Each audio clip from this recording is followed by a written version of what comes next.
Hello friends, good afternoon. दोस्तों, इस video में हम लोग यूपी पुलिस कांस्टेबल एग्जाम 2024 में पूछे जा सकने वाले मोस्ट इंपॉर्टेंट सिलेक्टेड प्रश्नों को सॉल्व करेंगे।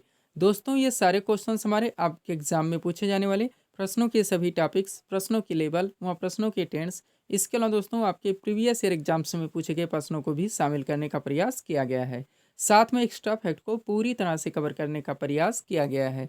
तो दोस्तों, आप लोग इन्हें कॉन्सेंट्रेट होकर सॉल्व करें। क्वेश्चंस कम सॉल्व होने पर पुनः प्रश्नों का रिवीजन करें, ताकि यूपी पुलिस कांस्टेबल के रिटन एग्जाम में आप लोग अच्छे से अच्छा स्कोर कर सकें। तो चलिए दोस्तों, ज़्यादा समय न लेते हुए हम लोग इन सभी मोस्ट इंपॉर्टेंट प्रश्नों को सॉल्व करना शुरू करते हैं। दोस्तों, क्वेश्चन नंबर 1 है हमारा, केंद्रीय जांच ब्यूरो यानी कि सीबीआई के नए निदेशक कौन बने हैं। करंट का मोस्ट इंपॉर्टेंट क्वेश्चन है दोस्तों, बिल्कुल आपके टेंड में रहेगा। क्वेश्चन है हमारा, केंद्रीय जांच ब्यूरो यानी कि सीबीआई के नए निदेशक कौन बने हैं। करेक्ट आंसर होगा परवीन सूद। अब चलिए दोस्तों, करंट से हमारा क्वेश्चन आया हुआ है, तो इस टॉपिक से जितने भी मोस्ट इंपॉर्टेंट क्वेश्चंस बनेंगे हम लोग एक साथ कवर करेंगे। यही हमारे प्रिपरेशन की स्ट्रेटजी होगी दोस्तों, कि जिस भी टॉपिक्स को हम लोग उठाएंगे उस टॉपिक्स के इर्द गिर्द यानी एक्स्ट्रा फैक्ट में जितने क्वेश्चंस बनते हैं हम लोग वहीं पे कवर करेंगे। ध्यान देंगे, सारे क्वेश्चन सिलेक्टेड रखे गए हैं। पहला क्वेश्चन है, आईपीएल 2023 का खिताब किस टीम ने जीता। मोस्ट इंपोर्टेंट क्वेश्चन है। करेक्ट आंसर होगा चेन्नई सुपर किंग्स ने। अब यहाँ से एक्स्ट्रा फैक्ट देखेंगे, ये संस्करण कौन सा था, तो 16वां संस्करण था। विजेता टीम चेन्नई सुपर किंग्स है। उप विजेता टीम की बात की जाए तो गुजरात टाइटंस है। ऑरेंज कप मिला था शुभमन गिल को, और पर्पल कैप जीते थे मोहम्मद शमी। ये सारी चीजें यहाँ से ध्यान रखेंगे, क्वेश्चंस पूछे जा सकते हैं।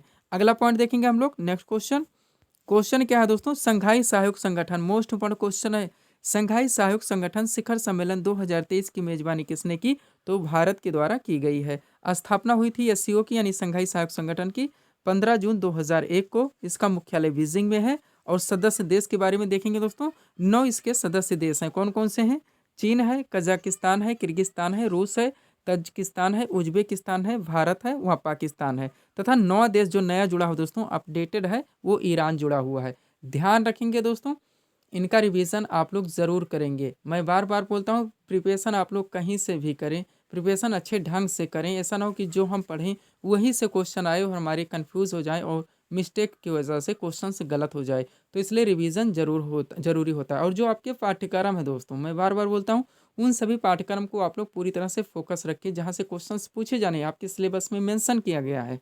हो सके तो उनको नोट डाउन कर लें। और प्रिपरेशन करते समय आप देखें कि वो सारे पाठ्यक्रम जहाँ से क्वेश्चंस पूछे जाने हमारे कवर हो रहे हैं, नहीं हो रहे हैं। अगर नहीं हो रहे हैं तो फिर हम दिशाहीन चल रहे हैं। दिशाहीन प्रिपरेशन का कोई अर्थ नहीं निकलता है। तो आप लोग दोस्तों अपने पाठ्यक्रम को पूरी तरह से फोकस रखने का प्रयास करें। अगला क्वेश्चन है, विश्व का सबसे लंबा रेलवे प्लेटफार्म कौन सा बना है, तो सिद्धरुद्धा स्वामी हुबली रेलवे स्टेशन है, जो कि कर्नाटक में पड़ता है। ध्यान रखेंगे आप लोग। अगला क्वेश्चन देखेंगे हम लोग दोस्तों, क्या आ रहा है, नीति आयोग से आ रहा है। मोस्ट इंपोर्टेंट क्वेश्चन बनेगा यहाँ से। नीति आयोग का नया सीईओ किसे नियुक्त किया गया है, ये क्वेश्चन है। करेक्ट आंसर होगा श्री वीवीआर सुब्रमण्यम को। अब यहाँ से जो जो क्वेश्चन पूछे आते हैं लोग एक साथ क्लियर करेंगे। ध्यान देंगे, नीति का पूर्ण नाम यानी फुल फॉर्म पूछा जाए तो national institute for transforming India, Hindi में बात की जाए तो राष्ट्रीय भारत परिवर्तन संस्थान होता है। नीति आयोग की स्थापना हुई थी 1 जनवरी 2015 को। इनके प्रथम उपाध्यक्ष अरविंद पनघड़िया थे। प्रथम सीईओ की बात की जाए तो अमिताभ कांत थे। वर्तमान में नीति आयोग के उपाध्यक्ष सुमन के बेरी हैं और वर्तमान सीईओ श्री वीवीआर सुब्रमण्यम है। अध्यक्ष की बात की जाए तो प्रधानमंत्री नरेंद्र मोदी जी हैं। और नोट देखिएगा, मोस्ट इंपोर्टेंट क्वेश्चन यहाँ से भी बनता है, नीति आयोग एक संवैधानिक निकाय नहीं है। जैसे कि योजना आयोग भी एक संवैधानिक निकाय नहीं था। केंद्रीय मंत्रिमंडल के एक प्रस्ताव के द्वारा 15 मार्च 1950 को योजना आयोग की स्थापना की गई थी, और बाद में उसी के स्थान पर दोस्तों नीति आयोग का गठन किया गया 1 जनवरी 2015 को। जैसे कि इलेक्शन कमीशन हो गया, यूपीएससी यानी यूनियन पब्लिक सर्विस कमीशन, संघ लोक सेवा और यूपीपीएससी आज राज्य लोक सेवा किसी भी ले सकते हैं। ये सारे संवैधानिक संस्था हैं, लेकिन नीति आयोग संवैधानिक संस्था नहीं। ये क्वेश्चन पूछा गया हाल ही में। आगे चलते हैं हम लोग नेक्स्ट क्वेश्चन की ओर। अगला क्वेश्चन क्या रहा दोस्तों, हाल ही में, क्वेश्चन पे ध्यान देंगे, मोस्ट इंपॉर्टेंट है। हाल ही में 12वां विश्व हिंदी सम्मेलन 2023 कहाँ आयोजित किया गया, तो नाडी शहर फिजी में किया गया है। विश्व हिंदी दिवस कब मनाता है, 10 जनवरी को। और केवल हिंदी दिवस की बात की जाए तो 14 सितंबर को मनाता है। दोनों ध्यान रखेंगे, कन्फ्यूजन नहीं होना चाहिए यहाँ पे। और नोट देखिएगा, 10 जनवरी 1975 को नागपुर में प्रथम विश्व हिंदी सम्मेलन का आयोजन हुआ था। हाईलाइटेड क्वेश्चन है, स्टैटिक जीके का, बार बार पूछा गया है। नेक्स्ट क्वेश्चन है, मातृभूमि बुक ऑफ द ईयर 2023 से किसे सम्मानित किया गया, तो डॉक्टर पैगी मोहन को किया गया है। रिक्की केस, यहाँ पे थोड़ा सा एक्स्ट्रा फैक्ट देखिएगा, इसी से मिलते जुलते हैं। 3 बार ग्रैमी पुरस्कार प्राप्त करने वाले प्रथम भारतीय कौन है? रिकी केज हैं। पंडित रविशंकर की बात की जाए तो ग्रैमी पुरस्कार प्राप्त करने वाले प्रथम भारतीय हैं। और राखी कपूर, इन्हें गोल्डन बुक अवार्ड 2023 से सम्मानित किया गया है, ये भी आप लोग ध्यान रखेंगे। आगे चलेंगे हम लोग नेक्स्ट क्वेश्चन की ओर। अगला क्वेश्चन क्या दोस्तों, हाल ही में किस राज्य ने लाडली लक्ष्मी 2.0 हाईलाइटेड पॉपुलर योजना है दोस्तों, लाडली लक्ष्मी 2.0 नामक योजना को शुरू किया? तो मध्य प्रदेश के द्वारा शुरू किया गया है। नेक्स्ट क्वेश्चन है, हाल ही में G7 शिखर सम्मेलन 2023 का आयोजन कहाँ हुआ? तो ये जापान में किया गया है। कहाँ पे? जापान में। नेक्स्ट क्वेश्चन देखेंगे, रणजी ट्रॉफी 2023 की विजेता टीम कौन सी है? तो सौराष्ट्र है। और रणजी ट्रॉफी 2023 की विजेता टीम कौन सी है? बंगाल है। दोनों ध्यान रखेंगे, क्वेश्चन एक साथ सेट कर दिया गया है। अब यहाँ पे थोड़ा सा बात कर लेते हैं दोस्तों। अभी हम लोगों ने IPL देखा था, वहाँ पे अब यहाँ पे रणजी ट्रॉफी आया हुआ है। अब ये डायरेक्टली पूछा है रणजी ट्रॉफी किस खेल से संबंधित है, तो क्या क्वेश्चन आप लोग कर लेंगे? ऐसे क्वेश्चंस पे भी ध्यान रखें, आपकी PDF में पूरी तरह से डाल दिया गया है कि कौन से ट्रॉफीज खेल किस खेल से, कौन से ट्रॉफीज या कप किस खेल से संबंधित है। तो रणजी किससे संबंधित है? क्रिकेट से संबंधित है। अगला है फुटबॉल टूर्नामेंट, जैसे कि संतोष ट्रॉफी हो गया, ये भी डायरेक्टली पूछा जाता है कि संतोष ट्रॉफी किस खेल से संबंधित है? तो ये दोस्तों फुटबॉल से संबंधित है, इसलिए आगे क्वेश्चन में मेंशन कर दिया गया है कि फुटबॉल टूर्नामेंट संतोष ट्रॉफी 2023 का खिताब किसने जीता? कर्नाटक ने। और फुटबॉल टूर्नामेंट संतोष ट्रॉफी 2023 की विजेता टीम कौन सी है? तो मेघालय है, ध्यान रखेंगे। नेक्स्ट देखेंगे दोस्तों, अगला क्वेश्चन हमारा क्या है? ब्रिक्स से आ रहा है दोस्तों। सबसे पहले देखेंगे आप लोग इसे, पुनः हम लोग PDF के बारे में बात करेंगे। ब्रिक्स शिखर सम्मेलन 2023 की मेजबानी किस देश ने की है? तो दक्षिण अफ्रीका के द्वारा की गई है, हाल ही में अगस्त 2023 में।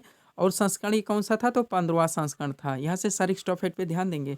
आयोजन जोहान्सबर्ग, दक्षिण अफ्रीका। नोट देखेंगे, इस सम्मेलन में भारत की ओर से प्रधानमंत्री नरेंद्र मोदी शामिल हुए थे। अब ब्रिक्स के बारे में और भी जानकारी ले लीजिए। ब्रिक्स के सदस्य देश तो पहले 5 थे, BRICS, यानी कि ब्राजील, रूस, इंडिया, चाइना व साउथ अफ्रीका। अब इसमें दोस्तों कुछ और देश जुड़ गए, उसके बारे में भी हम लोग बात करेंगे। पॉइंट देखिएगा यहाँ पे, 14वां ब्रिक्स शिखर सम्मेलन 2022 का आयोजन चीन में हुआ था। और जो 15वां इस बार हुआ दोस्तों 2023 में, ये दक्षिण अफ्रीका में किया गया है। वह 16वां ब्रिक्स शिखर सम्मेलन 2024 कहाँ पे आयोजित होगा? तो ये रूस में किया जाएगा। अपडेटेड क्वेश्चन है, ध्यान रखिएगा आप लोग। अब नोट देखिएगा एक और, 1 जनवरी 2024 से 6 नए देश ब्रिक्स में शामिल हुए हैं। क्वेश्चन पूछा सकता है, एलिमिनेशन में भी दिया सकता है। तो इससे क्वेश्चन में दोस्तों आप लोग थोड़ा सा गंभीरता बरतें। अगर नहीं पूछ लिया गया तो कैसे बताएंगे, इसलिए ज़रूरी होता है कि उन देश के नाम भी आप लोग ध्यान रखें। जैसे अभी हम लोगों ने संघाई के बारे में देखा, 9 सदस्य हैं, लास्ट वाला ईरान जोड़ा है। लेकिन कोई भी पूछा सकता है निम्न में से कौन सा देश दोस्तों SCO का हिस्सा नहीं है या ब्रिक्स का हिस्सा नहीं है। तो आप सारी चीज़ें ध्यान रखेंगे। एक एक क्वेश्चन हमारे लिए इंपॉर्टेंट होता है। अगर मिस होते हैं दोस्तों तो हम कितने रैंक नीचे आते हैं। अगर तुक्का मार के दोस्तों वहाँ पे गलत कर देते हैं तो निगेटिव मार्किंग अलग से झेलनी पड़ती है। तो कौन कौन से नए देश 6 जुड़े हैं? अर्जेंटीना है, सऊदी अरब है, संयुक्त अरब अमीरात है, मिस्र है, इथोपिया है और ईरान है। ध्यान रखेंगे आप लोग। सब्सक्राइब करें दोस्तों आप हमारे स्टडी चैनल शिव कृपा क्लासेज को इसी तरह के वीडियोस के लिए। चलते हैं हम लोग PDF के बारे में बात करने, पुनः हम लोग क्वेश्चन की ओर चलेंगे। ध्यान दीजिएगा, 4 PDF यहाँ पे हमारा लगा हुआ है। सबसे पहले यूपी पुलिस कांस्टेबल के बारे में ही बात कर लेते हैं, जिसका यहाँ पे हम लोग प्रिपरेशन कर रहे हैं। इसमें जो दोस्तों आप लोगों का पाठ्यक्रम है, GK GS, आपका जनरल साइंस भी शामिल है, करंट अफेयर्स, पुलिस व्यवस्था से संबंधित सामान्य सचेतता के क्वेश्चंस, आपका यूपी स्पेशल आ जाएगा, व करंट व सामान्य हिंदी। इनके पूरे पाठ्यक्रम को टोटल 40 PDF के जरिए कंप्लीट करवाया जा रहा है अच्छी तरह से। अब आप लोग दोस्तों इनके कंप्लीटर हैं तो व्हाट्सअप नंबर आप लोगों के सामने है, आप लोग यहाँ पे मैसेज करके PDF ले सकते हैं या फिर इस पर डायरेक्टली कॉल करके बात भी कर सकते हैं। अगला PDF बात करते हैं दोस्तों, SSC GD 2024, 20 फरवरी से इसका एग्जाम स्टार्ट हो रहा है। इसमें जो पाठ्यक्रम GK GS, आपका जनरल साइंस भी शामिल है, करंट अफेयर्स और सामान्य हिंदी, इनके पूरे पाठ्यक्रम को टोटल 25 PDF के जरिए कंप्लीट किया जा रहा है। पेड फीस केवल 50 रुपीज़ रखी गई। व्हाट्सअप नंबर आप लोगों के सामने है। अगला बिहार SSC 10+2 2023, इसका भी एग्जाम फरवरी में कंडक्ट करवाया जाएगा। इसमें जो आपका पाठ्यक्रम है सामान्य ज्ञान, सामान्य विज्ञान और करंट अफेयर्स, इनके भी पूरे पाठ्यक्रम को टोटल 25 PDF के जरिए अच्छी तरह से कंप्लीट किया जा रहा है। पेड फीस केवल 50 रुपीज़ रखी गई। व्हाट्सअप नंबर आप लोगों के सामने है। और यहाँ पे एक बात ध्यान दीजिएगा, बाकी आपका बचता है मैथ व रीजनिंग। ऑलरेडी आप लोग वीडियोज़ देख के इनकी प्रैक्टिस कर लेते हैं तो कम से कम समय में अच्छे खासे ढंग से आप लोगों की प्रिपरेशन कंप्लीट हो जाती है। बिहार SSC GD का कंबाइन नहीं किया जा सकता, हम बार बार बता चुके हैं, क्योंकि बिहार SSC के पाठ्यक्रम दोस्तों जनरल साइंस का अच्छा खासा वेटेज है। लगभग 25 क्वेश्चन के आसपास बिहार SSC में सामान्य विज्ञान से पूछे जाएंगे, लेकिन SSC GD में कम पूछे जाएंगे। SSC GD में के पाठ्यक्रम में दोस्तों सामान्य हिंदी भी पूछा जाएगा, लेकिन बिहार SSC में सामान्य हिंदी नहीं है। बिहार एसएससी में आपका बिहार स्पेशल भी जुड़ जाता है, लेकिन एसएससी जीडी में नेशनल लेवल के क्वेश्चंस पूछे जाएंगे। तो जो क्वेश्चन का ट्रेंड है काफ़ी डिफरेंस है, इसलिए हम लोग यहाँ पे कंबाइन नहीं कर सकते, किसी भी क्वेश्चन पे रिस्क नहीं लिया जा सकता। लास्ट पीडीएफ यूपीपीएससी आरओ 2023 का लगा हुआ है, इसके पीटी एग्जाम का, जिसमें 2 पेपर करवाए जाएंगे। 140 क्वेश्चन आपका सामान्य अध्ययन होगा और 60 क्वेश्चन आपके हिंदी के 6 चैप्टर से पूछे जाएंगे। इनके पूरे पाठ्यक्रम को टोटल 40 पीडीएफ के जरिए कंप्लीट किया जा रहा है। पेड फीस 100 रुपीज़ रखी गई है। व्हाट्सअप नंबर आप लोगों के सामने, जहाँ पे आप लोग मैसेज करके पीडीएफ ले सकते हैं या इस पर डायरेक्टली कॉल करके बात भी कर सकते हैं आप लोग पीडीएफ के बारे में।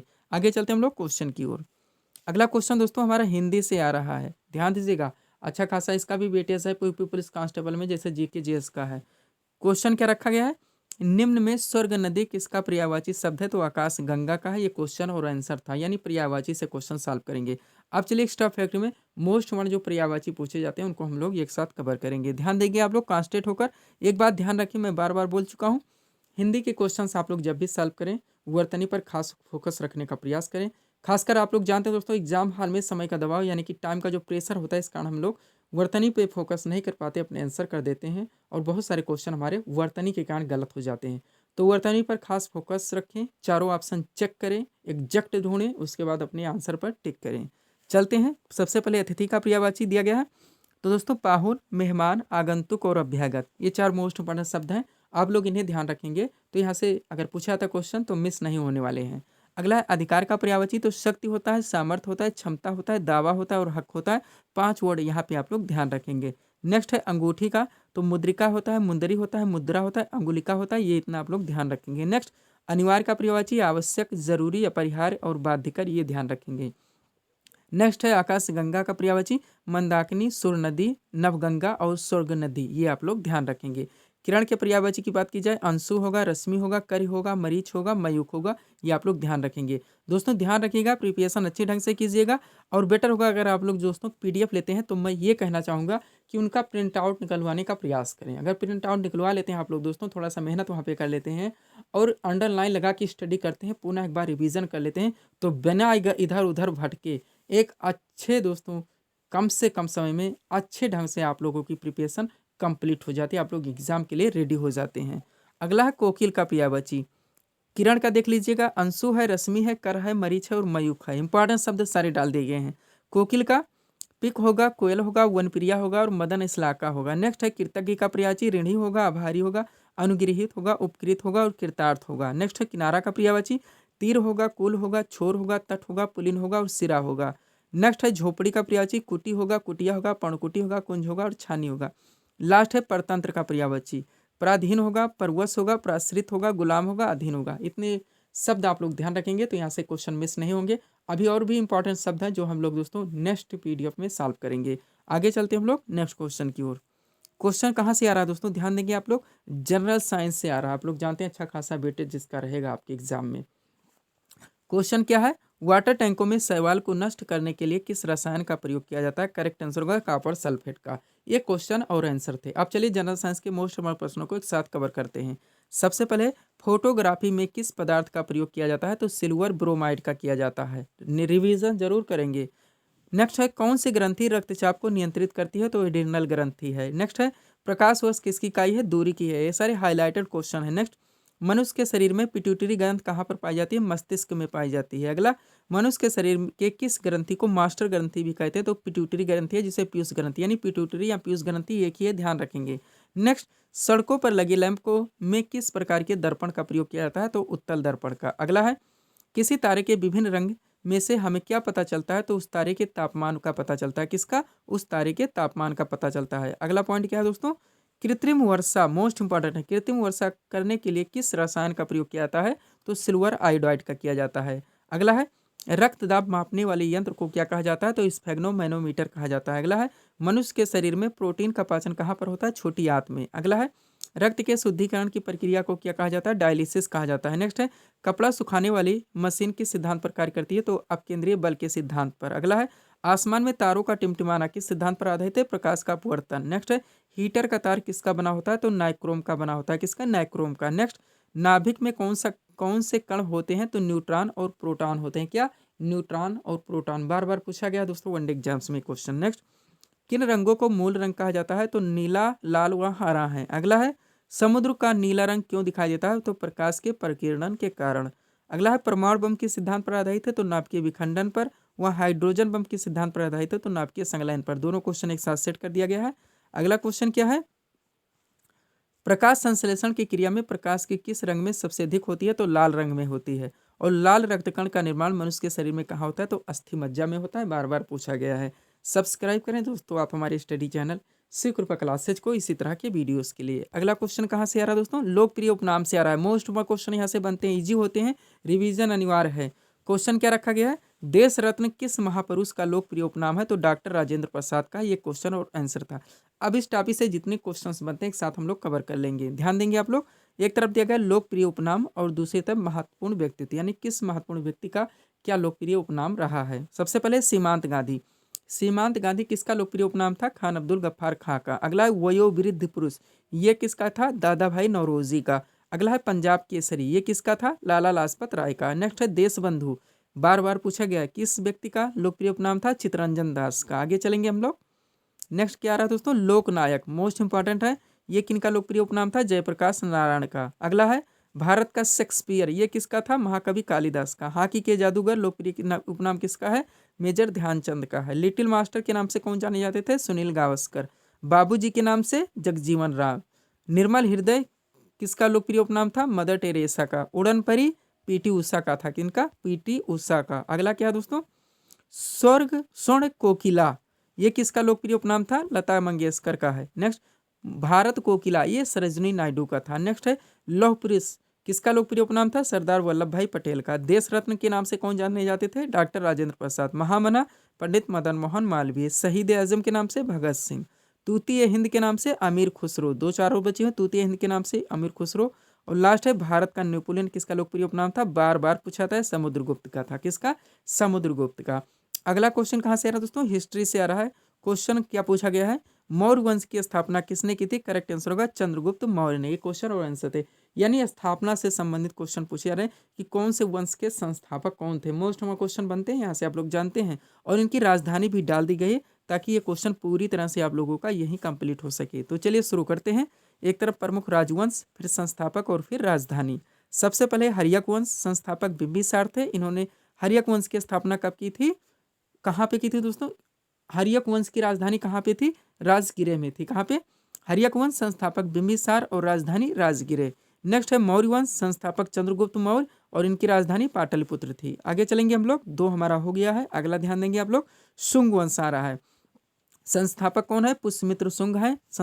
इनकी राजधानी पाटलिपुत्र। नेक्स्ट है सातवाहन वंश, संस्थापक सिमुक थे, राजधानी प्रतिष्ठान थी। गुप्त वंश, संस्थापक श्रीगुप्त, राजधानी पाटलिपुत्र। अब जैसे भी करें, ट्रिक लगाएं, रट्टा मारें, कुछ भी करें, क्वेश्चंस को मिस नहीं किया जा सकता क्योंकि सिलेक्टेड क्वेश्चंस हैं, पूछे जा सकते हैं। अगला है वर्धन वंश, संस्थापक पुष्यभूति, राजधानी थानेश्वर। गहाड़वाल वंश, संस्थापक चंद्रदेव और राजधानी कन्नौज। कहाँ पे? कन्नौज। अगला है पल्लव वंश, राजधानी सिंह विष्णु और दोस्तों संस्थापक सिंह विष्णु और राजधानी कांचीपुरम। लास्ट है राष्ट्रकूट वंश, बार बार पूछा था, संस्थापक दंतीदुर्ग और इनकी राजधानी मान्यखेड़ थी। कहाँ पे? मान्यखेड़ थी। आगे चलेंगे हम लोग नेक्स्ट क्वेश्चन की ओर। ये भी हिस्ट्री से आ रहा है। इस क्वेश्चन को बहुत लोग मिस कर देते हैं, इस टॉपिक को दोस्तों, लेकिन मोस्ट क्वेश्चन यहाँ से बनते हैं। क्वेश्चन अगर इग्नोर करते हैं तो क्वेश्चन मिस करने होते हैं एग्जाम में। पूरे क्वेश्चन टॉपिक को यहाँ पे कवर कर दिया गया है कम से कम समय में दोस्तों आप लोगों के लिए। अब यही अगर हम ऑप्शन बनाए, विकल्प डाल के दोस्तों एक क्वेश्चन बनाए तो 500 क्वेश्चन बन जाते हैं। टाइम टेकिंग हो जाता है जिसका कोई अर्थ नहीं निकलने वाला। हमारा प्रयास है कम से कम समय में आपके पूरे पाठ्यक्रम को कंप्लीट करना अच्छे ढंग से। तो चलिए क्वेश्चन शुरू करते हैं। क्या है दोस्तों हमारा क्वेश्चन? हड़प्पा कालीन स्थल लोथल किस नदी के तट पर स्थित था? तो भगवा नदी। ये क्वेश्चन आंसर है, मोस्ट में क्वेश्चन डाला गया है। अब देखिएगा, एक तरफ प्रमुख स्थल है, फिर उनके खोजकर्ता के नाम है, वर्ष कब खोज की थी और स्थिति नदी। कौन सा हड़प्पा कालीन स्थल किस नदी के तट पर स्थित था? सबसे पहले हड़प्पा, खोजकर्ता कौन थे? दयाराम साहनी। कब की थी इन्होंने? 1921 में। हड़प्पा किस नदी के तट पर स्थित था? रावी नदी के तट पर। फिर है मोहनजोदड़ो, इनके खोजकर्ता राखाल दास बनर्जी। कब की थी उन्होंने? 1922 में। और दोस्तों मोहनजोदड़ो किस नदी के तट पर स्थित था? सिंधु नदी के तट पर। आगे चलेंगे हम लोग। अगला क्या है दोस्तों? लोथल, मोस्ट इंपॉर्टेंट जो हमारा क्वेश्चन था। लोथल खोजकर्ता RS राव। कब की थी इन्होंने? 1954 से 55 के बीच में। और लोथल किस नदी के तट पर स्थित था? भोगव नदी के तट पर। नेक्स्ट है कालीबंगा, खोजकर्ता बीबी लाल, कब की थी इन्होंने? 1961 से 69 के बीच में। और कालीबंगा किस नदी के तट पर स्थित है? घग्घर नदी। नेक्स्ट है रोपड़, खोजकर्ता यज्ञदत्त शर्मा, कब की थी इन्होंने? 1953 से 55 के बीच में। और रोपड़ किस नदी के तट पर स्थित है? सतलज। फिर है चन्हू दड़ो, खोजकर्ता NG मजूमदार, कब की थी उन्होंने? 1931 में। और चन्हू दड़ो दोस्तों किस नदी के तट पर स्थित है? सिंधु नदी। अगला है आलमगीरपुर, खोजकर्ता यज्ञदत्त शर्मा, कब की थी उन्होंने? 1958 में। और आलमगीरपुर किस नदी के तट पर स्थित है? हिंडन। फिर है राखीगढ़ी, खोजकर्ता सूरजभान, कब की थी उन्होंने? 1969 में। और राखीगढ़ी किस नदी के तट पर स्थित है? घग्घर नदी के तट पर। आगे चलेंगे, एक दो और रह गए हैं, ध्यान देंगे आप लोग। बनवाली आ गया है, बनावली, खोजकर्ता RS बिष्ट थे, कब की थी उन्होंने? 1974 से 77 के बीच में। और बनावली किस नदी के तट पर स्थित है? सरस्वती। लास्ट है कोट दीजी, खोजकर्ता फजल अहमद खां, कब की थी उन्होंने? 1957 से 58 के बीच में। और कोट दीजी किस नदी के तट पर स्थित है? सिंधु नदी के तट पर। थोड़ा सा मॉडरेट हो जाते हैं, लेकिन क्वेश्चन इंपॉर्टेंट है इसलिए मिस नहीं किया जा सकता, आप लोग ध्यान रखेंगे। चलेंगे, जनरल साइंस का क्वेश्चन हमारा आ रहा है अगला, विटामिन से। ध्यान देंगे आप लोग, क्वेश्चन क्या रखा गया है? विटामिन सी का रासायनिक नाम क्या है? करेक्ट आंसर होगा स्कॉर्बिक अम्ल। ये क्वेश्चन और आंसर रखा गया है। अब यहाँ से जितने क्वेश्चन बनते हैं मोस्ट इंपॉर्टेंट है, पूछे जा सकते हैं, उनको हम लोग एक साथ कवर कर लेंगे। सारे हमारे सामने हैं। एक तरफ विटामिन का नाम, फिर रासायनिक नाम, फिर कमी का प्रभाव, यानी कौन सी विटामिन की कमी से प्रभाव क्या होता है, कौन से रोग होते हैं, ये आप लोग समझ लीजिए। विटामिन ए का रासायनिक नाम क्या होता है? रेटिनॉल होता है, इसकी कमी से रतौंधी होती है। विटामिन B1 का रासायनिक नाम थायमिन होता है, इसकी कमी से बेरी होता है। विटामिन सी का रासायनिक नाम एस्कॉर्बिक अम्ल होता है, इसकी कमी से स्कर्वी होता है। सब कुछ आप लोगों के लिए कम से कम समय में पूरी तरह से दिया जा रहा है। अब जरूरत है आप लोगों को गंभीरता से प्रिपरेशन करने की। अगला है विटामिन डी, रासायनिक नाम कैल्सीफेराल, इसकी कमी से कुपोषण होता है। विटामिन ई, रासायनिक नाम टोकोफेराल, इसकी कमी से जनन क्षमता की कमी। लास्ट है विटामिन के, इसका रासायनिक नाम फिलोक्विनोन होता है, और इसकी कमी से रक्त का थक्का नहीं जमता। ये बार बार पूछा जाता है, किस विटामिन की कमी से रक्त का थक्का नहीं जमता है? तो विटामिन के। तो ये थे दोस्तों इस सीरीज के टॉप MCQs के प्रश्न, जिनको यहाँ पे हम लोगों ने सॉल्व किए हैं। उम्मीद है दोस्तों आप सभी लोगों ने सॉल्व किए होंगे और देखे होंगे कि यहाँ से आपके कितने प्रश्न सही हो रहे हैं।